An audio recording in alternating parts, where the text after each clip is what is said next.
The first half of this game in just a few moments. But first, new Pacers coach Larry Bird. The Indiana native returns to his home state to coach a team which missed the playoffs this season for the first time in 8 years. Peter Vecsey spoke to Bird yesterday. Of all the superstars that became coaches, of course, Bill Russell was successful with the Celtics because he had himself as a center. Lenny Wilkins and Billy Cunningham are the only two that have won titles.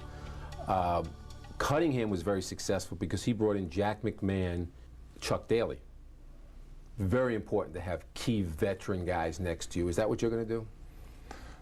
Yeah, I like to have McMahon and Daly too, once they'll come around. But I'm looking for a guy that knows defense. You know me, I don't know nothing about defense. But I'm looking for a guy that can teach defense and help me. You and Magic Johnson, you've been associated together throughout your careers. But he had some problems with the Lakers when he went into coaching. Did you talk to him about it at all before you took this job? Well, I didn't call him and get into it and tell him I was going to coach, but we did an appearance together, and you know, right away he started talking about his experience coaching and what happened out there. He said the players, you know, now are completely different than what they were in the 80s, and on and on and on. And, you know, and I listened, but I have my own perspective of what's going on with these guys. Times change, you know. I mean, we can't live in the 80s all, you know, rest of our life. Now you see Allen Iverson come down and making a move on Michael Jordan, hitting a jump shot. You know, I mean, that's just the way it is, and that's the way it's going to be. So they better get used to it. You like Iverson? I think he's a great, great talent. Great talent. Would you like to coach him? I wouldn't have a problem coaching Allen. I mean, I would like to have him after about 4 or 5 years, because when you first come in and you got so much talent like he does, once he decides he wants to win an NBA championship, his game will change.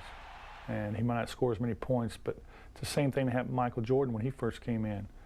Once he found out really how to win in this league, he's never stopped. And that could happen with Allen Iverson too. Would you want, or could you coach a radical spirit like Dennis Rodman or say, Bill Walton? You know, it was hard enough to play with Bill, let alone coach him. It would be hard for me just getting into coaching to have a player like Dennis on my team. I don't have a problem with him, you know, his color of his hair or things. I don't have a problem the way he plays. You know, I have a problem with Dennis when he gets thrown out of games, because that hurts nobody but his teammates. I mean, does he care for his teammates?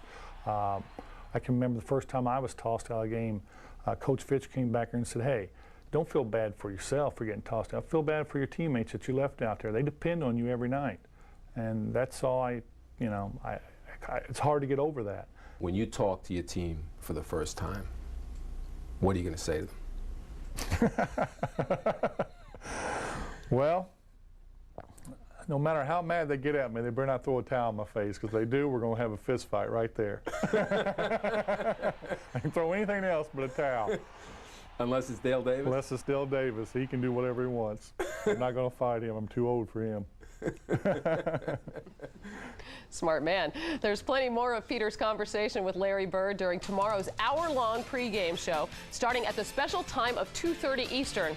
And that precedes Game 7 of the Knicks and the Heat from Miami. Tip-off for that game just after 3:30 Eastern. And when we return, we'll hear from Marv Albert and Matt Guokas, who are in Miami. But first, a message from Prudential and a word from the NBA.